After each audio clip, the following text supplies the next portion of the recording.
Olá, está começando o São Paulo Brasil, um programa da TV Câmara Municipal de São Paulo que busca discutir e debater as perspectivas e as possibilidades do nosso país. O convidado de hoje é Wellington Moreira Franco, ex-governador do Rio de Janeiro, ex-prefeito de Niterói, ex-ministro, atual presidente da Fundação Ulisses Guimarães, do PMDB. Ministro, eu queria que o senhor começasse avaliando para onde o país está caminhando. Sei que essa é uma pergunta genérica, mas que faz um pouco de sentido na circunstância que a gente vive hoje. Está caminhando para uma solução de uma crise que talvez tenha sido, ou seja, uma das mais profundas e amplas que já vivemos, porque é uma crise econômica muito grave, na medida em que conquistas que foram duramente alcançadas, elas estão sendo perdidas e volta-se a uma situação que todos nós, sobretudo com um exemplo concreto, a geração dos meus filhos, o mais velho tem 40 e poucos anos e o mais novo 30 e tantos, 30 e poucos também, quer dizer, é uma geração, essa geração não viveu a inflação. Quando eles começaram a cuidar, mexer com dinheiro, você tinha uma economia com um grau de estabilidade muito grande e um compromisso do governo e da sociedade de manter a inflação sob controle. E eles estão tendo agora que conviver com uma coisa que eles não estavam preparados, como a nossa geração esteve. Eles estão sendo derrotados no supermercado, nos negócios dele, nos empreendimentos dele, e, de certa maneira, assustados. Isso, ao lado de uma perspectiva de um ambiente de desemprego muito amplo, muito profundo, com a indústria vivendo um dos piores momentos da nossa história.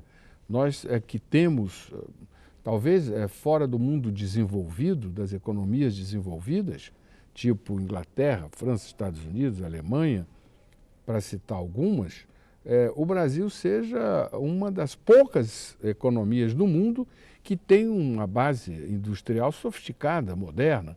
E essa base industrial sofisticada e moderna, ela está se perdendo. Ela já não está demonstrando capacidade de conviver com a inovação, com a produtividade alta, com uma competitividade que a coloque capaz de interagir um mundo globalizado.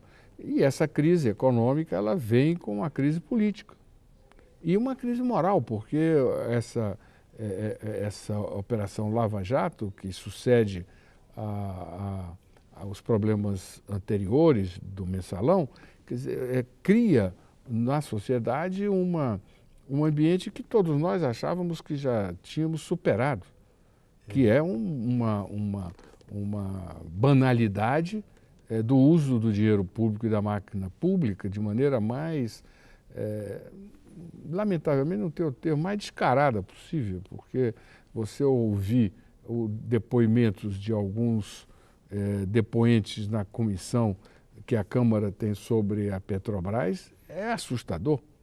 Então, este quadro é um quadro que, na minha opinião, ele está se esgotando. Nós vamos ter uma solução, eu não sei qual, mas vamos ter uma solução. O senhor acha que essa solução passa pelo parlamento? Obrigatoriamente, eu creio que se tivemos perdas de natureza econômica, nós tivemos ganhos de natureza institucional. Quer dizer, a Constituição de 88, que é o grande legado do Dr. Ulisses Guimarães e, consequentemente, do próprio PMDB, ela nos tem dado uma tranquilidade institucional muito grande, muito grande. Ela tem defeitos, como toda obra humana tem, mas ela tem nos garantido enfrentar problemas econômicos, problemas políticos, até problemas institucionais e legais, sem uma quebra das regras básicas. E creio que este ambiente, este compromisso com a manutenção dessas regras, ele vai estar presente e vai presidir a solução que for encontrada. Essa Constituição também não estabelece gastos obrigatórios na área de educação, saúde, previdência social, que de alguma forma hoje já se coloca em discussão quando se fala no ajuste necessário para assegurar a sanidade do orçamento? Esse é um fato, mas é um fato positivo, eu não acho um fato negativo. Eu creio que os ganhos que foram obtidos na formulação teórica do ponto de vista de uma Constituição moderna, com grandes compromissos sociais e com compromissos democráticos bem claros, isso tem que obrigatoriamente será revisto. Porque quando você gera um determinado programa, quando você tem uma despesa pública, qualquer que seja ela, em qualquer área, você tem um grupo social que recebe aquele recurso.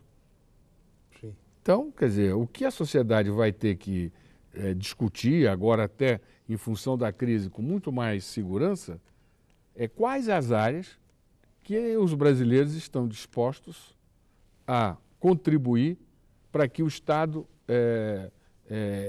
aplique, invista, gaste nela. Quando houve a eleição, a chapa vencedora, composta pela presidenta Dilma e pelo vice-presidente Michel Temer, do PMDB, sinalizava que a sua proposta era a de manutenção e de aprofundamento, inclusive, de investimentos na área social e de, digamos, não aceitação, por exemplo, de lucros abusivos dos bancos ou de ajustes que demandassem submissão a esses interesses. Isso foi discutido durante a campanha. Na gestão deste segundo mandato, aparentemente houve uma modificação, né? A pergunta é, como é que o PMDB se enxerga dentro desse cenário do segundo mandato? Olha, do ponto de vista econômico, tanto do primeiro quanto do segundo, nós, do PMDB, tivemos participação zero na formulação das políticas públicas. No primeiro mandato, então, era participação zero total. Quer dizer, tinha ministros, eu inclusive fui ministro, e que executava políticas que já estavam previamente definidas e sem ter o partido nenhuma capacidade de formular as políticas públicas que estavam sendo definidas, tanto na área social quanto na área econômica.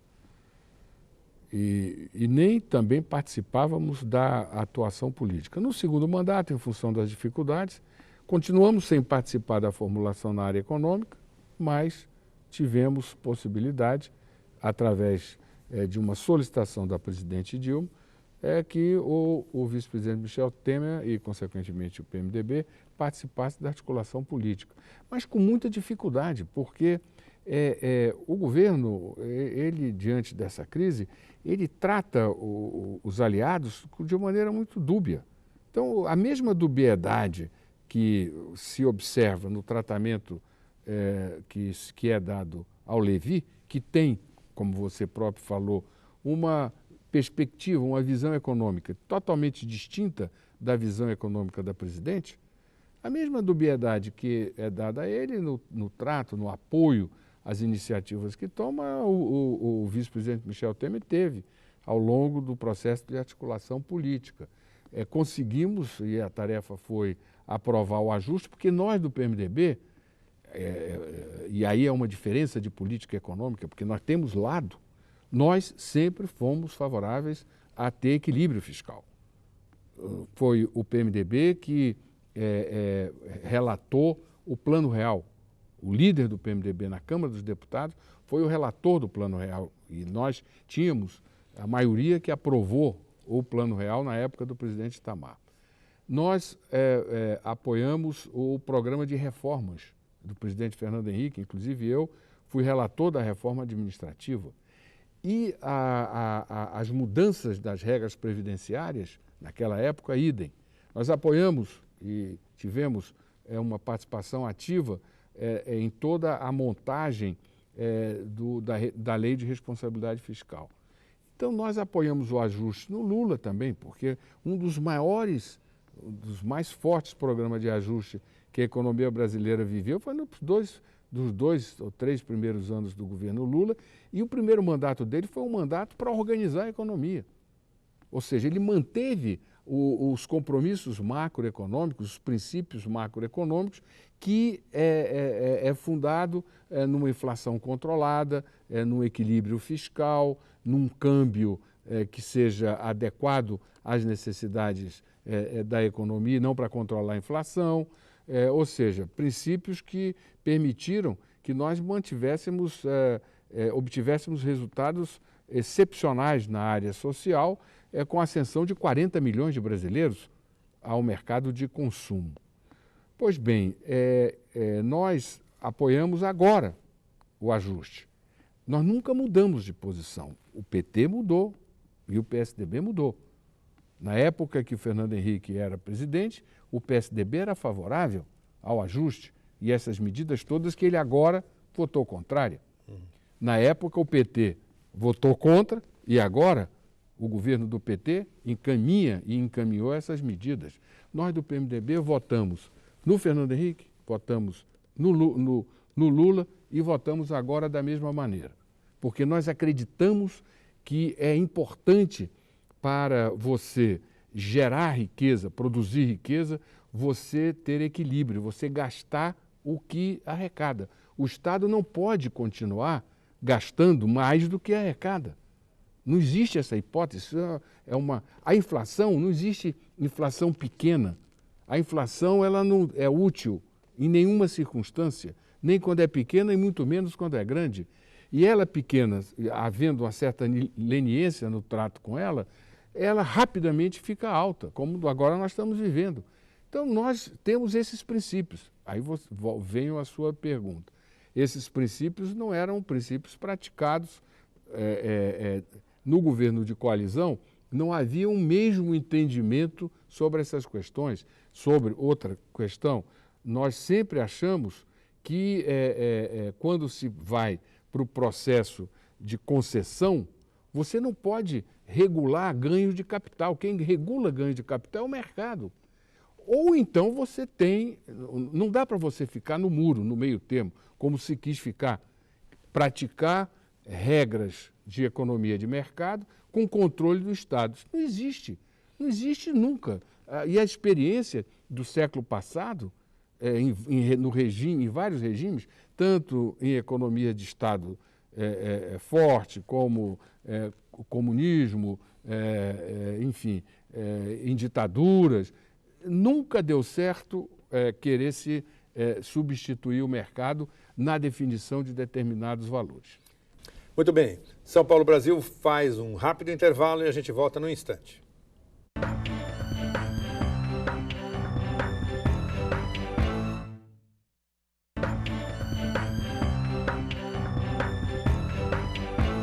Estamos de volta com São Paulo Brasil, programa da TV Câmara Municipal de São Paulo que discute as perspectivas e as possibilidades do nosso país. Hoje o entrevistado é Wellington Moreira Franco, ex-ministro, ex-governador, ex-prefeito de Niterói, presidente da Fundação Ulisses Guimarães.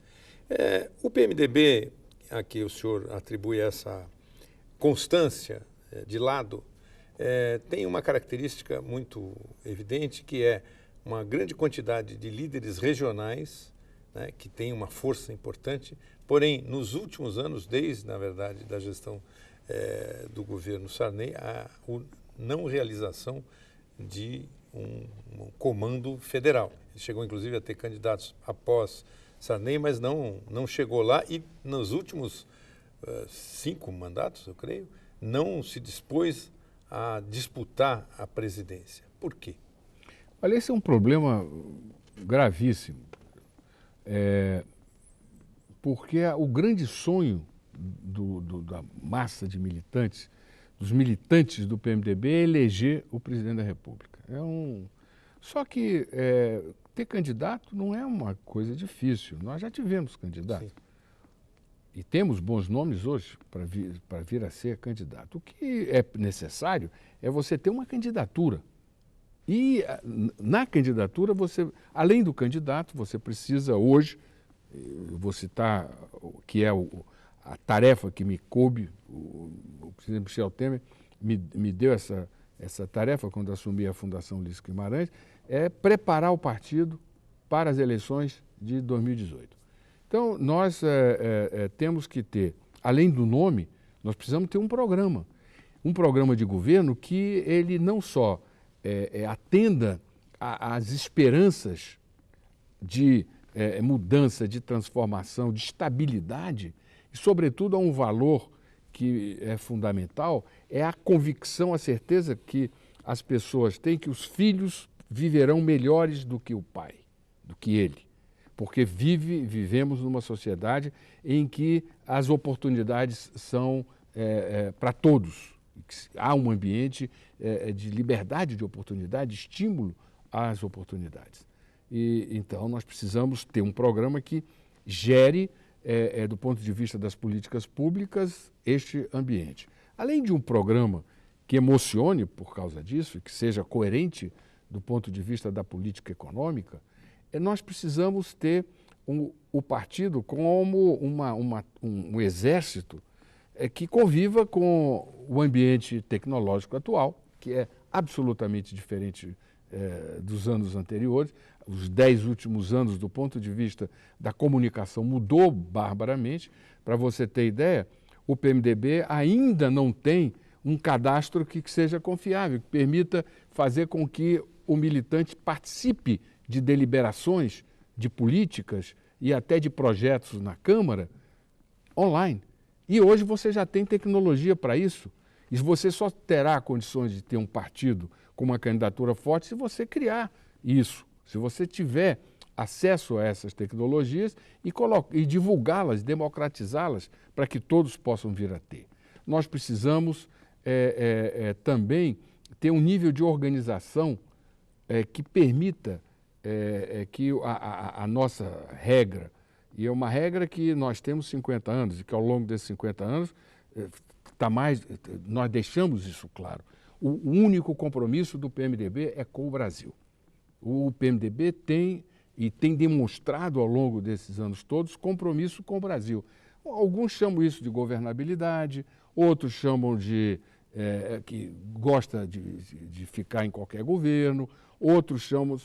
Como nós não temos condições de ainda eleger o presidente, nós, em todas as crises, em todos os momentos de dificuldades, porque temos uma base parlamentar muito sólida, majoritária ao longo desses anos todos, nós servimos ao Brasil. Nós não temos medo de servir ao Brasil. O PMDB ele é firme, tem firmeza em enfrentar os desafios que o país apresenta. Agora, nós precisamos que isso se dê não mais em função de coalizão, como fizemos agora. Apresentamos em 2010 a campanha da presidente Dilma, que o Michel Temer foi o vice, um programa, uma proposta, inclusive com várias iniciativas econômicas, que não foram aceitas, agora estão sendo aceitas, porque depois dessa realidade, mas na época não foram aceitas. E que mostra que nós temos uma visão diferente. Então nós queremos que agora ter alguém que aplique a nossa visão, que permita que a gente retome os compromissos macroeconômicos, que toda a política de controle da inflação, de equilíbrio fiscal, de responsabilidade fiscal, de um Estado que seja enxuto, mais eficaz,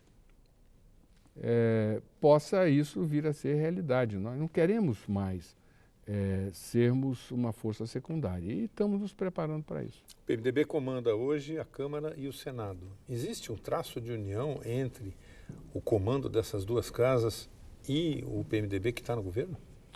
Olha, entenda uma coisa. Comandar... O PMDB sempre foi, você é um historiador, antes de jornalista, ou até mais pesquisador do que jornalista, você sabe que o PMDB ele é talvez o único partido desses todos que nunca teve dono. Nunca, nós vamos fazer 50 anos. Dr. Ulisses, quando quis ser candidato a presidente da República, teve que concorrer numa convenção contra 3 Tivemos 4 candidatos a candidato a presidente da República. E o doutor Ulisses era a maior liderança do partido, porque nós não temos dono. Nós fomos um partido que nos fortalecemos, fomos criados nas eleições. Na ditadura você só elegia municípios pequenos. Então nós temos uma capilaridade imensa porque nós começamos no município pequeno. Só depois, quando houve a possibilidade da a quebra da lei de segurança, é que os municípios médios puderam eleger, nós começamos a ganhar médios. Aí, quando houve capital, ganhamos capital e, enfim. Então, nós temos, diferentemente dos outros partidos, um compromisso com os interesses locais. O Brasil, para nós, é uma realidade que se realiza no município, na rua, na esquina. As pessoas, sobretudo a imprensa, reclamam muito de uma certa falta de unidade do partido em função de lideranças regionais, que, na realidade, isso expressa a história democrática do partido. E isso é que dá a força do partido, do ponto de vista eleitoral, vem exatamente daí. É o compromisso que o deputado, que o prefeito tem com a sua comunidade, e esse compromisso, a direção nacional, ela não tem poderes políticos, até tem poder formal, mas politicamente ela não tem condições políticas de atropelar os arranjos estaduais e municipais que refletem as demandas e os anseios daquela comunidade. Então, essa força, ela se expressa na Câmara, ela se expressa no Senado. O presidente da Câmara e o presidente do Senado, antes de ser um militante de um partido, ele tem que representar o conjunto da casa.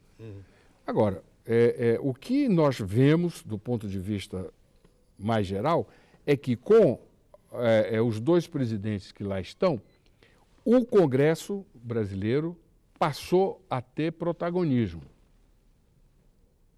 Desde a ditadura, que não tinha, porque vinha a ditadura, depois da ditadura criou-se o Instituto da Medida Provisória, e a medida provisória, na realidade, era o decreto-lei, e aí o Congresso ficava só votando medida provisória, e os deputados fazendo emendas às medidas provisórias para ter suas propostas.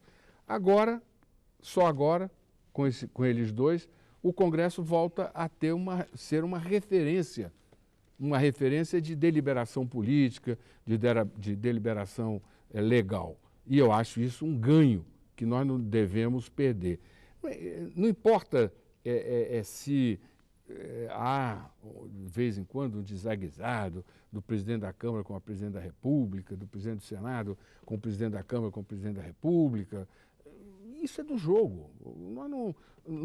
A democracia é ruidosa, ela não é silenciosa.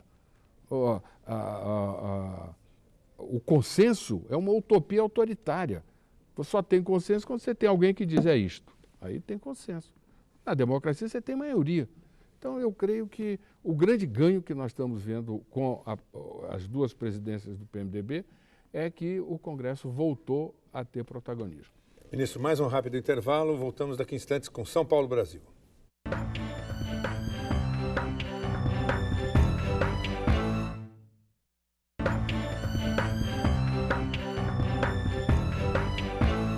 Estamos de volta com São Paulo Brasil, programa da TV Câmara Municipal de São Paulo.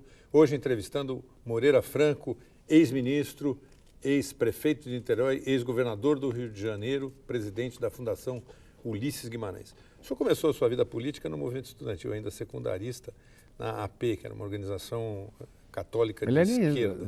Né? Foi antes. Antes do secundarista? Não tinha nem AP. Nem AP. Foi a primeira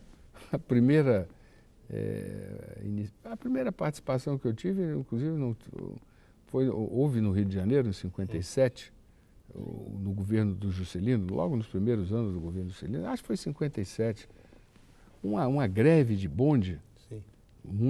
Que parou o Rio de Janeiro, porque o Rio de Janeiro, a ligação do centro com a Zona Sul se dava todo pela Praia do Flamengo e Botafogo, não tinha aterro, não tinha essas coisas. E ali o bonde era o transporte fundamental. Então, houve uma greve, um aumento de passagem, e nós, secundaristas, enfim, o movimento secundarista, a AME se colocou contra. E aí, sabe como é que é? Eu tinha 12 anos, talvez um pouco mais, um pouco menos. E descobriu-se que se você colocasse rolha no trilho, o bonde descarrilhava. E eu era muito ativo, coisa e tal, eu comecei a colocar, participar lá daquela movimentação toda, que a cidade fechava. Foi uma coisa terrível, terrível. Acabou a UNE entrando. A UNE entrando para... E aí foi convocada pelo Juscelino e foram, um grupo grande de estudantes foi chamado ao Palácio do Catete, né? E lá foi o presidente da UNE e vários secundaristas, e até eu fui, como eu era ativo, você sabe que há toda a cooptação política se dá muito em função da capacidade da ação, não é isso? Sim. E, então foi a primeira vez que eu vi como é que essas coisas se processavam no campo da negociação política. E duas coisas nesse momento até compartilho contigo. Uma, que o presidente Juscelino chegou para o presidente da UNE e disse: meu filho, sente aqui na minha cadeira. O natural era eu, inclusive, não vai sentar na cadeira do presidente da República. Sim. Mas ele sentou.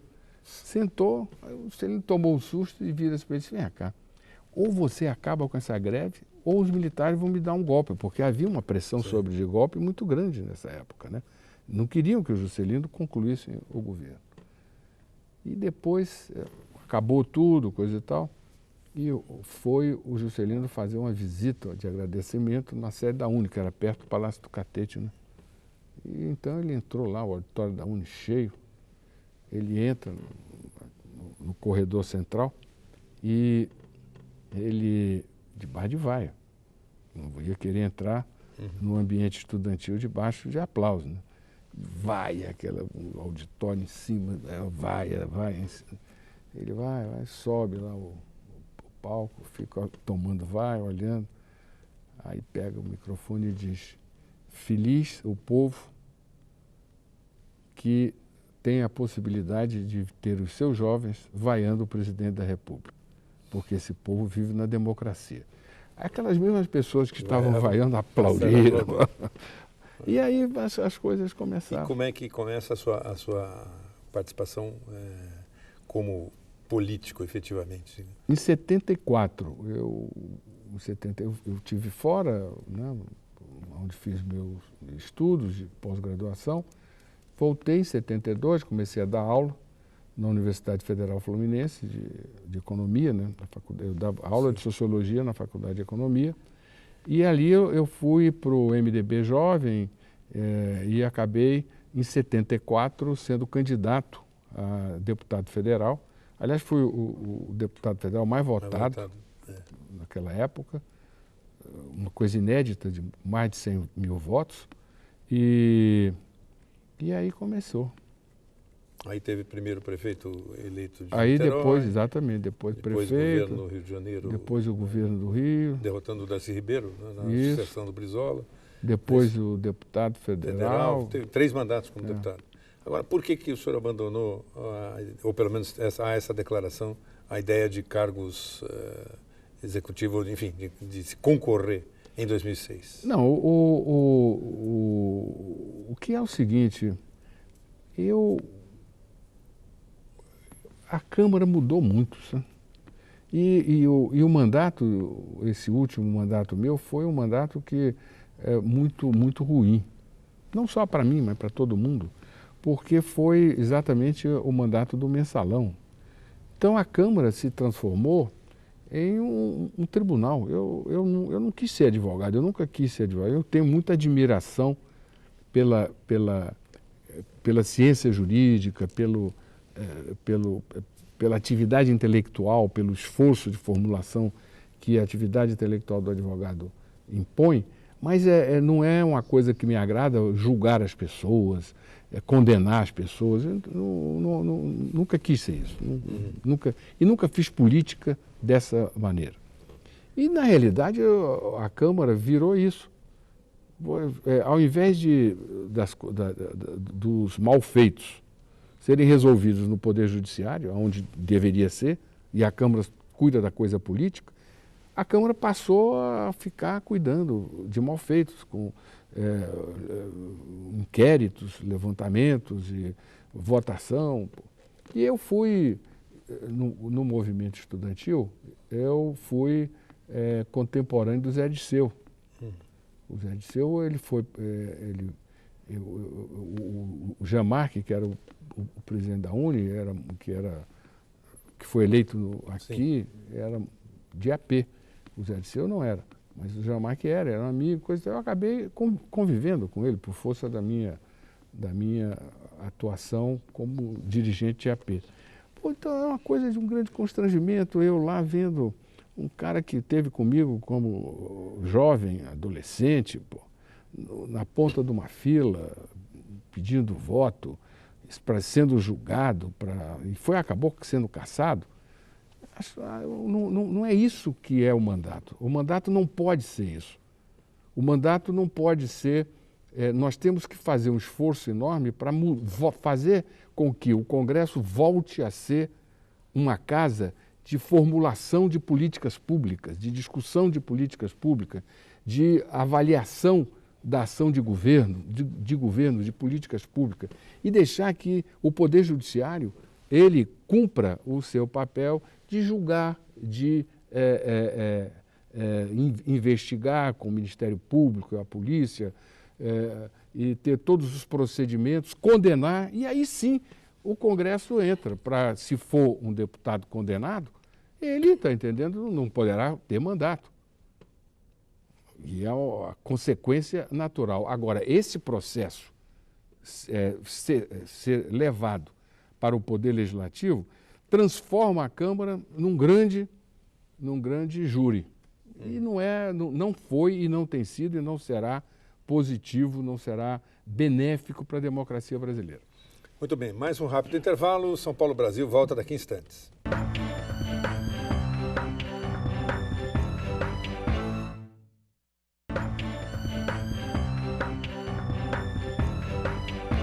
São Paulo Brasil, programa da TV Câmara Municipal de São Paulo, que debate os problemas e as perspectivas do país, conversa hoje com Moreira Franco, ex-governador do Rio de Janeiro, ex-prefeito de Niterói, presidente da Fundação Ulisses Guimarães e ex-ministro de Estado também. Como é que é possível fazer um programa que tenha mudança e estabilidade ao mesmo tempo, a partir desta enorme legião de PMDBistas que tem preocupações tão localizadas? Olha, essas preocupações localizadas, elas se refletem mais nas políticas públicas, em recursos para você executar a proposta de programa geral, e não no programa geral. As demandas que o país precisa, elas são comuns.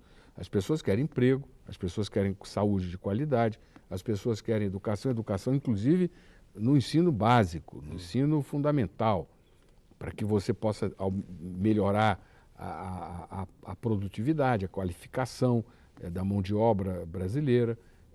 As pessoas querem ter acesso à cultura, as pessoas querem viver num ambiente de igualdade de oportunidades. E isso aí se adequa a você ter um volume de recursos públicos que define esses programas, e aí você vai aplicar esses programas. Essa divergência que você fala, ela vai se dar quando da aplicação do programa e não na formulação do programa. O programa nós vamos formular e temos todas as condições, como todos os programas são assim, de modo geral. O senhor disse que o PMDB sempre ficou a favor do Brasil. Ser a favor do Brasil neste momento é apoiar a presidente Dilma ou é ser oposição a ela? Olha, ser a favor do Brasil primeiro, você entender que afastar um presidente da República não pode ser uma coisa banal. Não se pode banalizar os mecanismos que estão definidos na Constituição para afastar um presidente da República, porque ele está com 3% ou com 4% de aceitação popular, ou porque está as pessoas avaliam ruim o governo. Então, o afastamento de um presidente tem que ser algo inquestionável, ou seja, tem que ser criada condições políticas, existirem condições políticas, para que de maneira inquestionável a sociedade olhe e diga não dá mais, como foi no caso do Collor. Mas é algo que a gente deve almejar? Almejar, eu nunca, só doido. Mas ninguém almejava tirar o Collor. Você que acompanhou e cobriu aquilo sabe disso. Mas chegou um certo momento que era inquestionável, não dava. Mas com uma diferença, né? Ele não tinha um partido da dimensão do PT por trás, por exemplo. Mas isso aí, isso é outro problema. O fato, a inquestionabilidade da permanência de um prefeito, de um presidente da República, de um governador, ela é definida por regras legais, independente de partido forte ou de partido fraco. Porque se nós formos querer acomodar essas regras a cada situação política, você não vai ter regra. Você vai ter acomodação. Então, voltando à sua pergunta original, eu acho que não se almeja e não se deve almejar a retirada de presidente, de governador e de prefeito. As circunstâncias políticas do momento, da conjuntura, elas acabam definindo. E o que nós estamos vendo aqui é que esse problema de impeachment, ele passou a fazer parte da agenda, inclusive colocado pelo Palácio, pela Presidente da República. Ela colocou a questão do impeachment na agenda do debate político. Eu, por exemplo, quando isso ocorreu, eu achei um erro, até falei dentro do partido, não cabe ao governo tomar essa iniciativa. Mas, enfim, tomou. E esse é um problema que vem aí.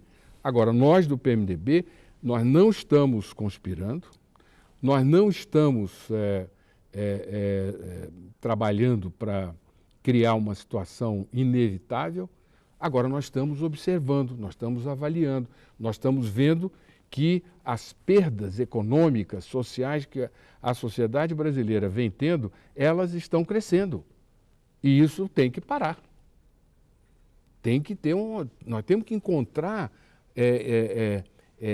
instrumentos de política pública que permita que o governo opere como governo, governe, para que esses prejuízos que já começam a bater na porta de milhões de brasileiros, eles se afastem da vida de cada um de nós.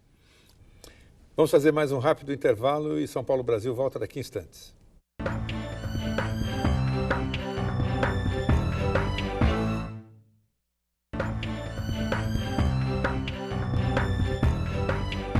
São Paulo Brasil é um programa da TV Câmara Municipal de São Paulo para debater e discutir as perspectivas e as possibilidades do país. O entrevistado de hoje é Moreira Franco, ex-governador do Rio de Janeiro, ex-ministro do governo Lula, do governo Dilma, né, da Aviação Civil, na Secretaria da Aviação Civil, e ex-prefeito de Niterói, o primeiro eleito pelo voto direto, atualmente presidindo a Fundação Ulisses Guimarães, Fundação de Estudos do PMDB.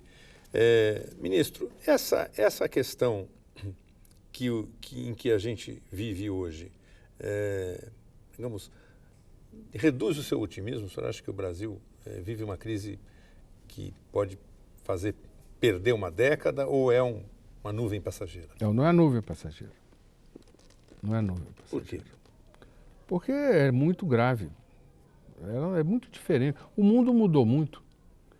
A economia brasileira, o grau de integração das economias no mundo globalizado é uma coisa brutal. No caso brasileiro, mais ainda, como eu já disse aqui, nós somos o único país fora do grande que tem uma estrutura industrial, que tem uma economia sofisticada, complexa.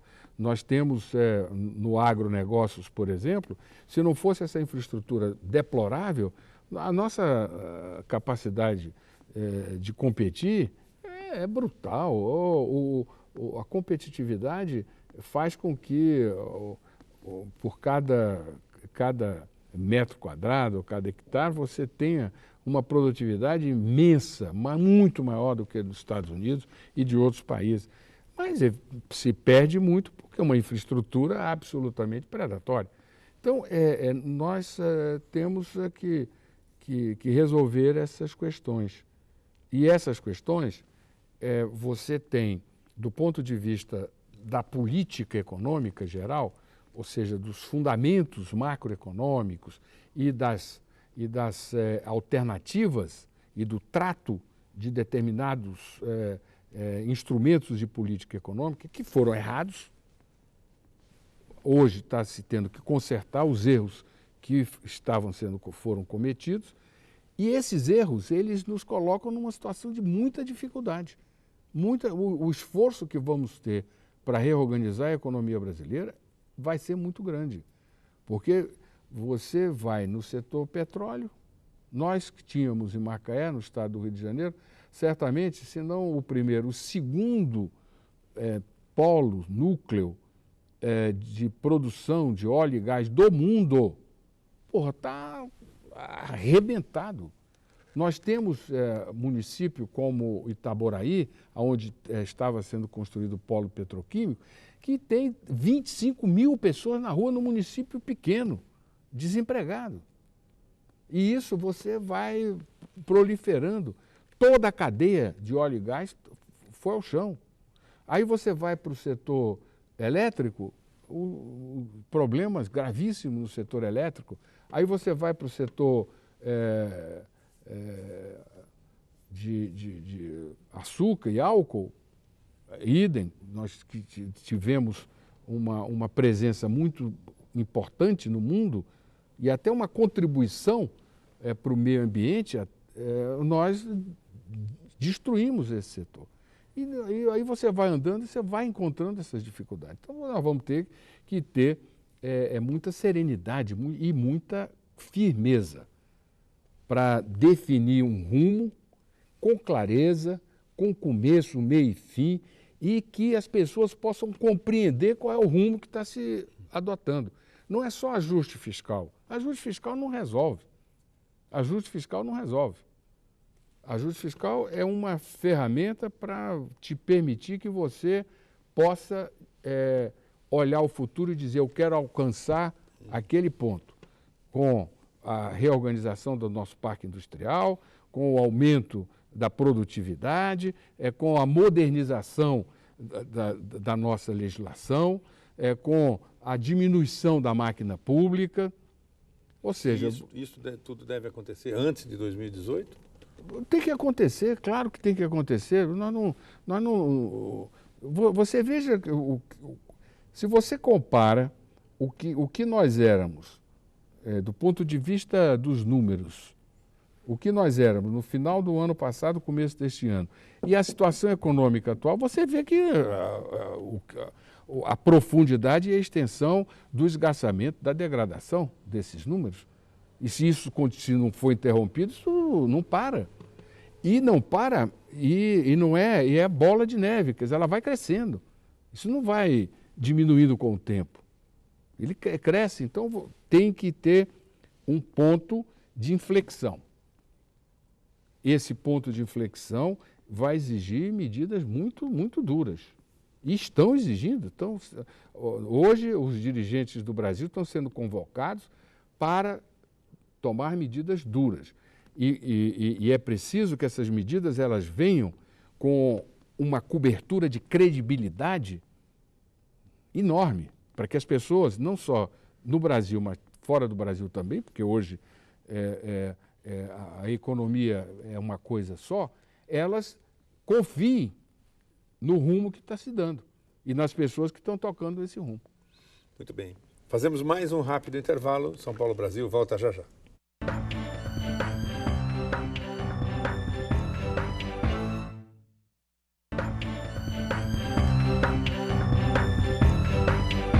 Estamos de volta com São Paulo Brasil, programa da TV Câmara Municipal de São Paulo, hoje entrevistando Moreira Franco, ex-governador do Rio de Janeiro, ex-prefeito de Niterói, presidente da Fundação Ulisses Guimarães, deputado federal por 3 mandatos do PMDB. Ministro, eu queria começar com uma pergunta que tem a ver com com as coisas que eu ouvi ao longo de toda a vida, né, dizer que o Brasil é o país do futuro. A gente cresceu ouvindo isso. Ainda assim, qual é o futuro do Brasil? O que o senhor imagina? Que país o senhor imagina ter daqui a 20, 30 anos? E às vezes a gente fica falando 1h30 sobre a realidade momentânea e acaba deixando de pensar no futuro. É um risco da gente ficar fazendo um pouco de futurologia, mas vale a pena. Olha, eu creio que se nós compararmos... Eu vou dar um fato. Eu nasci em Teresina, sim, Piauí. Sou piauiense. E nasci em 44. Isso. Então você veja, naquela época, a minha rua era calçada. Mas tinha a praça, onde tinha o Palácio do Governo, a Catedral, a polícia, enfim, os aparatos lá. Uma parte um pouco além calçada, e a minha rua era a última rua de uma circunferência calçada, que era calçada, com o serviço de água precaríssimo, iluminação nenhuma, a rede escolar fraquíssima. Eu tive um grande colega meu, nascemos no mesmo ano, na mesma rua, e fizemos todo o curso primário juntos. Um rapaz que suicidou-se, mas foi um grande poeta, um dos importantes na música popular, o Torquato Neto. Nós tivemos professor particular, porque não tinha escola. Então é o seguinte, hoje você tem, 70 anos depois, você tem uma realidade totalmente distinta. Do ponto de vista urbano, da mobilidade, dos recursos, dos meios, do acesso à tecnologia, das oportunidades que estão sendo dadas. No Piauí, por exemplo, que você tem nessas competições escolas que reiteradamente ganham em matemática, sim, que é importantíssimo. Pois bem, então tem mudado. Eu acho que nessa crise toda que nós estamos vivendo, nós aqui estamos com um tempo razoável de conversa, e nós não falamos em general, não falamos em militar. Isso é um grande avanço. A história do Brasil do século passado foi uma história que se falava pouco em Constituição. E mais em general. E mais em general. Se entendia mais do almanaque do Exército. Exatamente. Do livrinho do Dutra. Exatamente. Hoje as Forças Armadas cumprem as funções que lhes são dadas, e acho até que precisam de mais recursos, porque o nível tecnológico nosso é baixo, e nós precisamos de ter proteção para dar cobertura à economia. E você está vendo que o mundo, hoje, os movimentos migratórios, eles são geradores de grandes conflitos econômicos e sociais. Então nós precisamos saber que é necessário ter condições de nos proteger, mas nós avançamos. Então eu creio que o futuro vai ser um futuro que vai melhorar a qualidade de vida da sociedade brasileira. Agora, nós precisamos ter coragem para fazer isso. Isso não vai ser de graça. Isso não vai ser fruto da vontade de um gigante que estava adormecido. Não vai ser. Vai ser fruto de muito esforço, de muito trabalho, de muita dedicação, de algum sacrifício, de muita firmeza e de muita coragem. Ministro, muito obrigado pela sua entrevista. Obrigado a você que está em casa. Voltamos na próxima semana, no mesmo horário. Até lá.